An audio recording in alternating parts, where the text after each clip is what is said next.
अब धोया हुआ पुष्प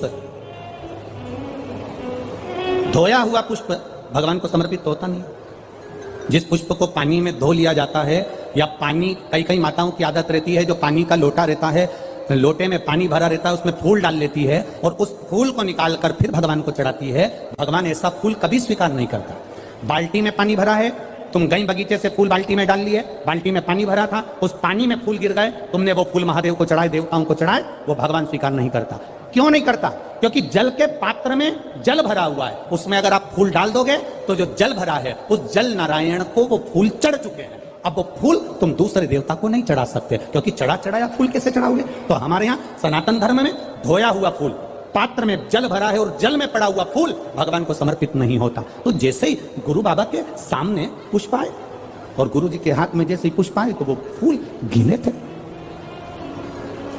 अब पुष्प जब गीले थे तो उन्होंने पूछा, विश्वामित्र जी ने, गुरु बाबा ने, गुरु जी ने पूछा, राम जी, राघव जी, ये फूल जो तुमने हमको दिए हैं, ये पुष्प जो तुमने हमको समर्पित किए हैं, ये पुष्प तो गीले हैं। राम जी ने कहा, प्रभु मालूम नहीं, हमने तो इनको धोया भी नहीं है, क्योंकि हम जानते हैं कि धोया हुआ पुष्प समर्पित नहीं होता, तो फिर ये गीले क्यों है?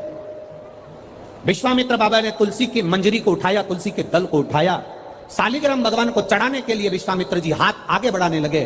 तुलसी की मंजरी, तुलसी के दल विश्वामित्र बाबा के हाथ से चिपक गए, चढ़ने को तैयार नहीं हो रहे। पूछा बाबा ने,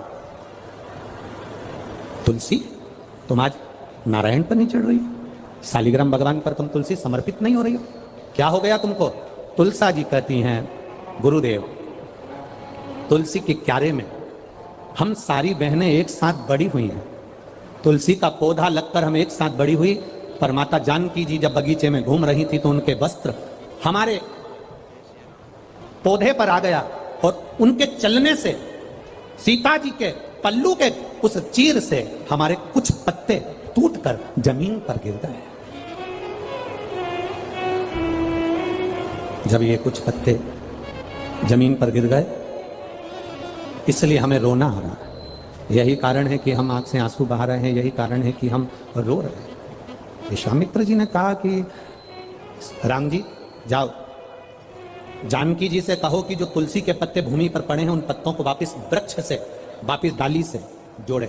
जाओ जरा बोलो। जानकी जी सूचना गई मां जानकी के पास, तुमने जो तुम्हारे चीर से, तुम्हारे वस्त्र से जो तुलसी के पत्ते गिरे हैं उनको जोड़ा जाए। जानकी जी कहती, कभी नहीं हो सकता, ये भूतो ना भविष्यते, पत्ता टूटने के बाद जुड़ेगा कैसे? मुझे लेकर चलो गुरु बाबा के पास में। गुरु विश्वामित्र जी के चरणों में जानकी जी निवेदन कर रही हैं हाथ जोड़कर, बाबा गलती हो गई मुझसे, पर पत्ता नहीं जोड़ सकती, पत्ता नहीं जोड़ सकती। बस वही दिन, हफ्ते में केवल एक दिन ऐसा होता है जो तुलसी के क्यारे से तुलसी के दल को नहीं उतारा जाता। ये वही दिन है, रविवार का दिन, केवल एक दिन, जिस दिन मां जानकी जी ने विश्वामित्र जी के चरणों को दंडवत कर कर कहा, गलती हो गई, क्षमा कर दो। विश्वामित्र बाबा ने उस दिन सालिग्राम बाबा पर तुलसी का दल नहीं चढ़ाया।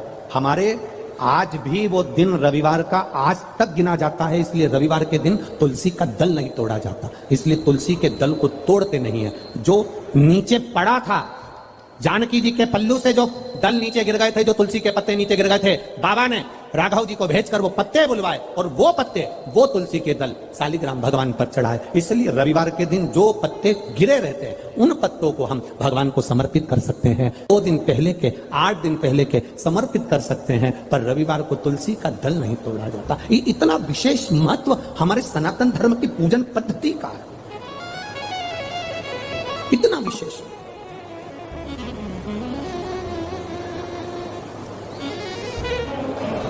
बहुत सावधानी से सुनना, रजस्वला धर्म के अंतर्गत नारी भोजन भी बन रहा है तो उस पर दृष्टि ना दे। रजस्वला धर्म के अंतर्गत नारी पूजन वाली जगह पर ना जाए। रजस्वला धर्म के समय पर नारी अच्छे कर्म की ओर ना जाए। पर रजस वाला धर्म भी अगर तुम्हारा है, कोई बीमारी भी तुमको है, कोई रोग में भी तुम पड़े हुए हो, पर भगवान का नाम लेने में कोई दोष नहीं है। भगवान का नाम तुम कभी भी ले सकते हो जब तुम्हारी मर्जी पड़ जाए। 7 दिन का नियम धारण करो। सुबह उठो, भगवान का नाम लो, स्नान करा, पूजन करो, बाबा के मंदिर में जाके 1 लोटा जल समर्पित करो, घर आओ, भोजन करो। भोजन करने से पहले अपने पास में थोड़ी सी अग्नि, जो तुम्हारे यहाँ चूल्हे में हो, जो भी अग्नि हो, उसको लेकर जो भोजन की थाली में भोजन है, उस थाली के भोजन को निकालकर अग्नि में दीजिए। 1 रोटी निकालकर गौ माता की दीजिए, आधी रोटी जो भी भाग निकाल सकते हो वो स्वामी को दीजिए, और फिर बाबा का नाम लेकर प्रसाद समझकर भोजन को ग्रहण करिए। दिन में शाम को अपने कर्म को करते करते भगवान का नाम लेते रहिए। जैसे ही प्रदोष काल आए, शाम का समय आए, भगवान देवाधिदेव महादेव का स्मरण कर कर 1 दीप दरवाजे के बाहर लगाओ और बाबा का भजन करो। 7 दिन जो नियम धारण करता है, 7 दिन में किसी न किसी रूप में मेरा महादेव आकर एक बार दर्शन जरूर देता है, ये निश्चितता है। पर उसमें हमारी पवित्रता होना चाहिए, उसमें हमारी पवित्रता हो, उसमें हमारी पवित्रता का भाव हो। हम पवित्र भाव से, शुद्ध भाव से हम भगवान का भजन करें।